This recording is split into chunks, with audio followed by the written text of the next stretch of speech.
बिस्मिल्लाहिर्रहमानिर्रहीम। Welcome back to our study time with Vera. I hope you are doing well. जैसे कि आप लोगों को पता है कि हमने आईकॉम पार्ट 2 की बिजनेस स्टैटिस्टिक्स की बुक स्टार्ट की हुई थी। आज जो है वो इसमें हमने चैप्टर नंबर 2 स्टार्ट करना है, प्रेजेंटेशन ऑफ डाटा। उससे पहले जो हमारे चैनल पे न्यू है वो चैनल को लाजमी सब्सक्राइब कर दें ताकि इस बुक की आने वाली हर वीडियो आप तक पहुंच सके। अच्छा जी, चैप्टर नंबर 2 है प्रेजेंटेशन ऑफ डाटा। जैसा कि अपने नेम से ही शो हो रहा है कि डाटा को प्रेजेंटेशन देना।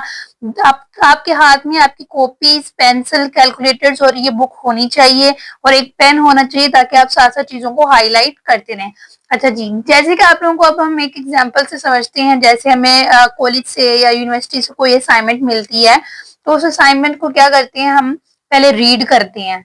ठीक है, रीड करने के बाद उसके कैप्शंस लिखते हैं। कैप्शंस लिखने के बाद हम उसको एक खूबसूरत वे में जो है वो लिखते हैं और फिर सबमिट करवाते हैं।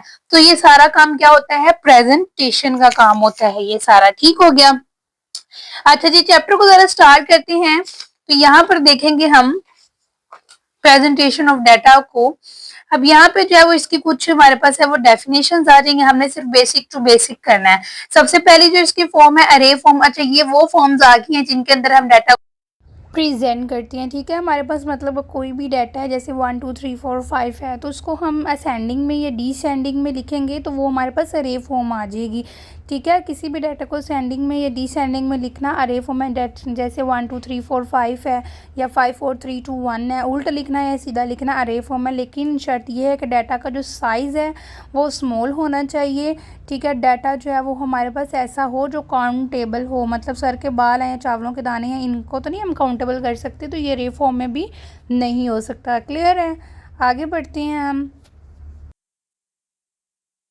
अब नेक्स्ट है हमारे पास टैबुलर फॉर्म।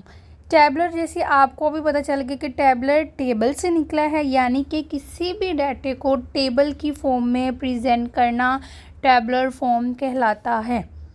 ठीक है, लेकिन शर्त ये है कि डाटे का जो साइज़ है वो लार्ज होना चाहिए।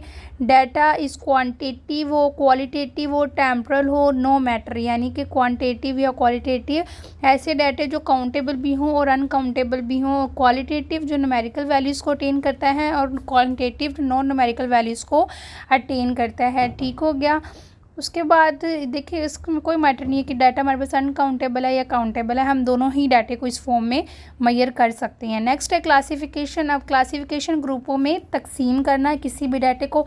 अब अगर एक कॉलेज में जो बच्ची हैं वो है आईकॉम के हैं 30, एफए के हैं 20 और आईसीएस के 10 हैं, तो हर ग्रुप को उन्होंने अलग-अलग तकसीम किया हुआ है। ठीक है, कि इस ग्रुप में इतने बच्चे हैं, इस ग्रुप में इतने बच्चे हैं, यानी कि उसको क्लासिफाइड किया हुआ है, वो अलग अलग ग्रुपों में बच्चे पढ़ रहे हैं। तो ये हमारे पास जो है वो है क्लासिफिकेशन। आई होप इन तीनों पॉइंट्स की आपको समझ आ गई होगी। हमने सिर्फ बेसिक टू बेसिक ही काम करना है। ठीक है, नेक्स्ट ये जो इसके थोड़े से पॉइंट है वही है क्वालिटेटिव क्लास। ये जब हम क्वेश्चन में करेंगे तो इंशाल्लाह आपको समझ आ जाएगी जब हम इसको प्रैक्टिकल करेंगे। ठीक है, नेक्स्ट है हमारे पास जियोग्राफिकल क्लासिफिकेशन।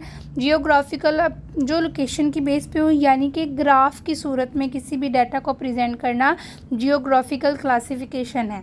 ठीक है, अक्सर हम मैथ्स में ग्राफ बनाते हैं ना, तो वो जो ग्राफ होता है ना उसको जियोग्राफिकल क्लासिफिकेशन कहते हैं। ठीक है, नेक्स्ट है हमारे पास टेबुलेशन। अब ये भी वही है कि टेबल की फॉर्म में निकला है। ठीक है, किसी भी डाटा को टेबल की फॉर्म में करना, यानी कि या तो वो रोज़ में करना या कॉलम में करना। इसको हम एक एग्जांपल से समझते हैं। ठीक है, फॉर एग्जांपल मेरे पास एक डाटा है लाहौर। ठीक है, यहाँ पर कराची और यहाँ पे इस्लामाबाद। ठीक है, ये मेरे पास 3 सिटीज़ हैं।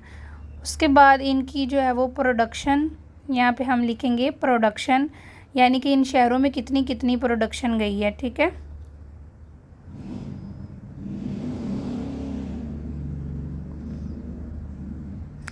अच्छा, उसके बाद यहाँ पे जो है वो एप्पल की कितनी प्रोडक्शन गई, मतलब कि एक ये शहर है, इनके अंदर जो प्रोडक्शन है वो एप्पल की 30 गई है, कराची में जो है वो 40 गई है। ठीक है, ये मैंने एक ग्राफ बना लिया है। ठीक है, ये मैंने कॉलम्स लगा दी हैं और ये मेरे पास आ गई हैं रोज़, यानी कि किसी भी डाटा को कॉलम एंड रोज़ में इस तरह से डाटा को जो फिल करेंगे तो वो होगा टैबुलेशन फॉर्म। ठीक है, इस्लामाबाद में 50 है, कराची में 40 है, लाहौर में 30 है। तो ये रोज़ एंड कॉलम्स में डाटा को प्रेजेंट जो किया जाता है वो हमारे पास आती है टैबुलेशन फॉर्म। आई थिंक आपको क्लियर हो गया होगा टैबुलेशन का। इसमें कुछ प्रॉब्लम, नीचे ये इन्होंने एक नोट हेड दे दिया, इसके पॉइंट्स को आपने याद करना है। इसके अंदर से शॉर्ट क्वेश्चन आ जाते हैं, तो ये आपको रटे हुए कि कौन सा पॉइंट हमने कहाँ पर लिखना है। ठीक है, आगे बढ़ते हैं अगले पेज की जानिब। यहाँ पे जो है वो हमारे पास यही कुछ पॉइंट्स अगेन आ गए हैं। ठीक है, फिर एग्जांपल नंबर 1 है, जब हम क्वेश्चन को प्रैक्टिकल करेंगे तो हमें समझ आ जाएगी। यहाँ पे देखें आगे फ्रीक्वेंसी डिस्ट्रीब्यूशन है। मेन जो गोल है ना इस बुक का, फ्रीक्वेंसी डिस्ट्रीब्यूशन, ये मोस्ट इंपॉर्टेंट है। अगर ये आपको आ जाता है ना तो आपके लिए आधी बुक आसान हो जाएगी। इसको हम नेक्स्ट वीडियो में डिस्कस करेंगे। जिन बच्चों ने पहली वीडियो नहीं देखी, जाके पहले पहला चैप्टर विजिट करें। पहला चैप्टर अगर आपको समझ आएगा तो आपको आगे फ्रीक्वेंसी की समझ आनी है। ठीक है, तो आप पहले जाके वो करें और फिर चैनल को सब्सक्राइब करें, ताकि फ्रीक्वेंसी का जो टॉपिक है वो आप मिस ना करें, और ये आप पूरा विजिट करें, तभी आपको जो है वो पूरी बुक की समझ आएगी। ठीक है, तो मिलते हैं नेक्स्ट वीडियो में नेक्स्ट वर्ड के साथ। तब तक के लिए अल्लाह हाफिज़।